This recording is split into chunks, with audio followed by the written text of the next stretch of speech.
What it do? MMA Toad here. UFC 303 is set this Saturday. Hopefully no more fights change. It's been pretty fucking bad. I'd hate to be Hunter and Dana right now. Well, more so Hunter because he's the one who actually makes the fucking fights. But I actually want to specifically go into a rant about the featherweight division, where I see it heading.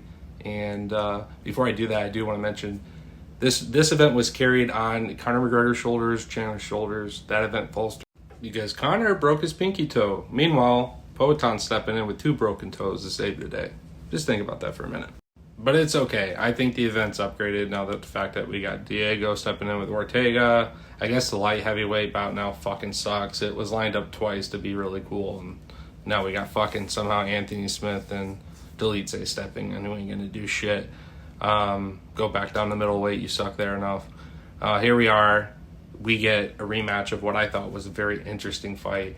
Poatan had success with leg kicks. That's really about it until he got his knockout. Now see, with the fight with Izzy, Poatan could play the long game. Izzy hasn't knocked out too many people as of late until him. But you know what I mean? He was always fighting for those points, win by decision, play it nice, cool, and safe. No more taking risk and getting in there in these dog fights and getting those big knockouts like he had done on his rise up. He can't do that with Jiri. Poatan cannot play leg kicks and invest in the late game because truth is, I still don't think this fight passes 3 rounds at most. I mean, these guys are true born killers and have the capability to put each other on ice at any moment. That being said, again, looking forward to my predictions tomorrow. Please check in. I'm switching over to featherweight. Now check this out.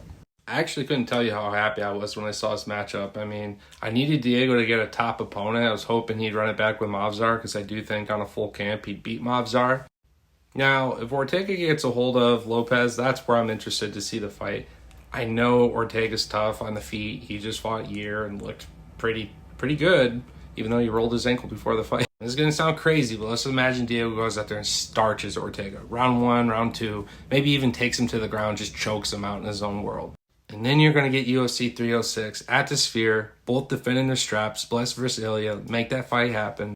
Because I see Bless winning that fight, becoming the featherweight champ again, having Volkanovski come back, give us the quadrilogy. Maybe Max gets his first W against Volk. I mean, first official, because Max definitely won one of those 3 fights. And you still got to make a fight for #1 contention for the winner of that fight. So at that point, I take Ilya, throw him against Diego, let the young guys duke it out. At the same time, these guys are both dangerous everywhere. Both have started their careers at an extremely young age. Let's just see it. That's going to be my rant for now. All I got to say is invest now. Diego's going to be the future of that division. Guarantee it. Let's roll.